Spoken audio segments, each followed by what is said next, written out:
Hi friends, ఎలా ఉన్నారు? నేనైతే చాలా బాగున్నాను. మీరు బాగున్నారని అనుకుంటున్నాను.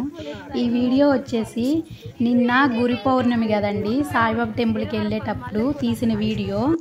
మీరు మాతో పాటు చూస్తారని వీడియో తీశాను. వీడియో లాస్ట్ వరకు క్లిక్ చేయకుండా చూడండి. పబ్లిక్ అయితే మస్తు ఉందండి, చాలామంది ఉన్నారు. అస్సలకి పోనీకైతే అస్సలకి మాతోని కాలేదు. పబ్లిక్ అయితే చూడండి, చాలా అంటే చాలామంది. ఎందుకంటే గురువారం గురు పౌర్ణమి రోజు రావటం అంటే చాలా ఇయర్స్కి ఒక్కసారి వస్తుంది అన్నట్టు చెప్పారు. అందుకని మేము వెళ్ళాము. మెయిన్ గేట్ అండి ఇది, అంటే మెయిన్ గడప అంటారు కదా, అది లోపలికి వెళ్ళేటప్పుడు చూశారు కదా. ప్రతి వీడియో ప్రతిదీ తీశాను. వీడియో తీయడం అయితే చాలా కష్టమైందండి, కాకపోతే తీశాను. ఇంకా కొన్ని క్లారిటీ రాలేదు. అక్కడైతే సైడ్కి ఇట్లా గోడల మీద ఫొటోస్, దేవుడి ఫొటోస్ ఇట్లా ఉండి ఫ్రేమ్స్ ఉండి దాని కింద రాసుంది చూడండి, ఉత్సవ విగ్రహ పట్టాభిషేక రాముడి అని దేనికి దానికే రాసుందండి. నాకైతే అంటే తెలియని వాళ్ళకి అట్లా రాసుంటే ఇది అని తెలిసిద్ది కదా. అట్లా రాయటం వల్ల తెలియని వాళ్ళు అట్లా చదువుకొని తెలుసుకుంటారు. మనకి తెలియదు కదా, పెద్దవాళ్ళు అంటే అప్పటికి తెలిసిద్ది వాళ్ళకి, అట్లా ఉంది ఇట్లా ఉంది అని. చూసారు కదా, ఉత్సవ విగ్రహ పట్టాభిరాముని ప్రియవందన, అయోధ్య రాముని అభివందన అంట.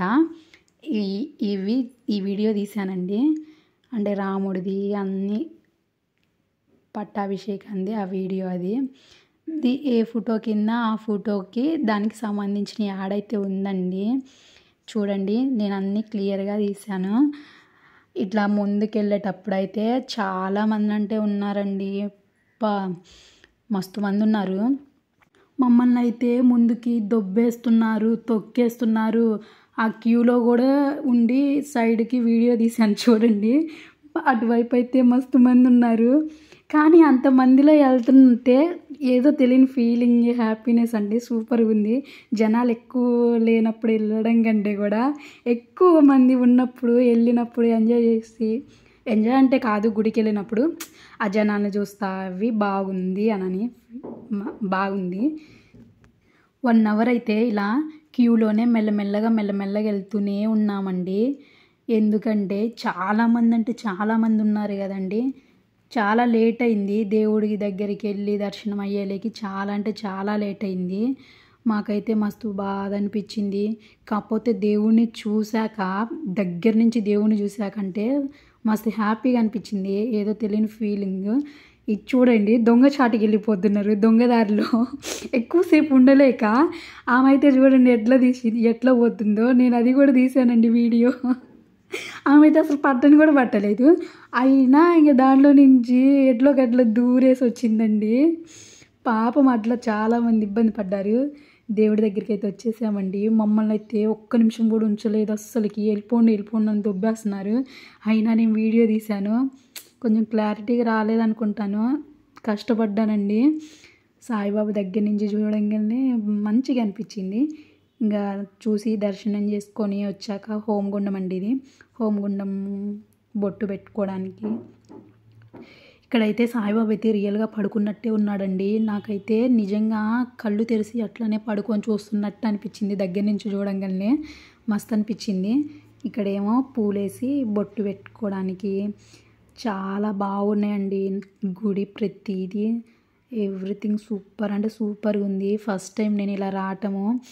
షిరిడీలో సాయిబాబా ఎట్లుంటాడో తెలియదు, కానీ ఇక్కడైతే సాయిబాబా అయితే చాలా బాగున్నాడండి. నాకైతే బాగా నచ్చింది. అక్కడ సాయిబాబా పడుకున్నాడు కదండి, కనిపిస్తుంది కదా వీడియో.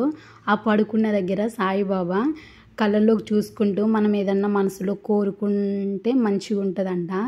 అలా ఒక ఆమె అట్లా చూస్తూ ఏదో చెప్పుకుంటుంది. మనకైతే తెలీదు పెద్దగా దేవుడి గురించి. వాళ్ళు పెద్దోళ్ళు చెప్తేనే మనకి ఏదైనా తెలుసుకుంటాము, తీరుస్తారు, ఏదన్నా కోరికలు మంచిగా నెరవేరుతాయి అన్నట్టుగా అట్లా చెప్పుకుంటారంట చూస్తూ. ఇక్కడికి వచ్చేసి అమ్మవారండి. లోపలే చాలా దేవుళ్ళు ఉన్నారండి. వినాయకుడు, అమ్మోరు, దత్తాత్రేయ స్వామి, సాయిబాబా, ఇలా చాలామంది చాలా ఉన్నారు లోపలే. మేము ఇదంతా ఒకవైపు తిరుగుతున్నాము. ఈ బయటకు వచ్చేసి తులసి చెట్టు కాడ దీపం ముట్టిస్తున్నారండి. తులసి చెట్టు ఉంటుంది కదా, మనం ఇంటికాడ కూడా ముట్టించుకుంటాం కదా, అక్కడ దీపం ముట్టిస్తున్నారు. నవగ్రహాలు ఇవేమో, ఇక్కడ కూడా దీపాలు దీపాలు ముట్టిలేని వాళ్ళు నెయ్యి అయితే దీపంలో పోస్తున్నారండి. నెక్స్ట్ వచ్చేసి వినాయకుడు అండి. వినాయక స్వామి కూడా ఉన్నాడని చెప్పా కదా. వినాయకుడు పక్కన ఉసిరి చెట్టు ఉందండి. ఇదైతే చాలా అంటే చాలా పెద్దగా ఉంది చూడండి. చాలా పొడవు ఉంది, పెద్దగా ఉంది. ఉసిరి చెట్టు అంట. ఇక్కడ కూడా చాలామంది దీపాలు అయితే వెలిగిస్తున్నారండి ఉసిరి చెట్టు కాడ కూడా. చూడండి, ఆమె అయితే దీపాలు వెలిగిస్తుంది. 21 దీపము, 51 దీపము, 101 దీపము అని ఉంటాయంట. కనిపిస్తుంది కదండి, అదైతే లింగాష్టకం అంట. అక్కడ 20 రూపీస్ అట్లా ఇస్తే శివుడిది లింగం ఉంటుంది కదా, ఆ లింగం దగ్గర వాటర్ అయితే పోయడానికి ఛాన్స్ ఉంటుందని, అది చూపించడానికి కూడా అస్సలకి వీడియో తీయడానికి కూడా లేదండి, వీలు కాలేదు. ఇంకా అందరం ఒక చోట కూర్చొని ప్రసాదం తినాలి కదా. అయితే అదిగో అందరం ఒక చోట కూర్చొని ప్రసాదం అయితే తింటున్నాము. తినేటప్పుడు అయితే వీడియో తీస్తున్నాను. నెక్స్ట్ వచ్చేసి ఇది నందీశ్వరుడు అండి. నందీశ్వరుడి చెవులో మనం ఏదన్నా కోరుకుంటే జరిగిద్దంట. ఆయన పోయి సాయిబాబుకు చెప్తాడంట. బయటకు వచ్చేసాము, ఇంకా బయట కనపడుతున్నారు కదండి. పాపం చాలామంది అడుక్కునే వాళ్ళైతే ఉన్నారు. అందరినీ చూసా కానీ వీళ్ళని చూస్తే మస్తు బాధ అనిపించింది. ఎందుకంటే ఆమె వాళ్ళ అమ్మ, ఆయనకైతే కాళ్ళు చేతులు ఏమీ లేవు. చిన్నప్పటి నుంచి ఆమె అలా పెంచుకొని ఉండిద్ది. అందుకే ఆయన అట్లా పెద్దగా అయిండు. ఏమీ ఆశించకుండా, ఏమీ చూడకుండా మంచిగా తినబెడుతూ ప్రేమిస్తూ ఉందండి. తల్లి ప్రేమ చాలా గొప్పది.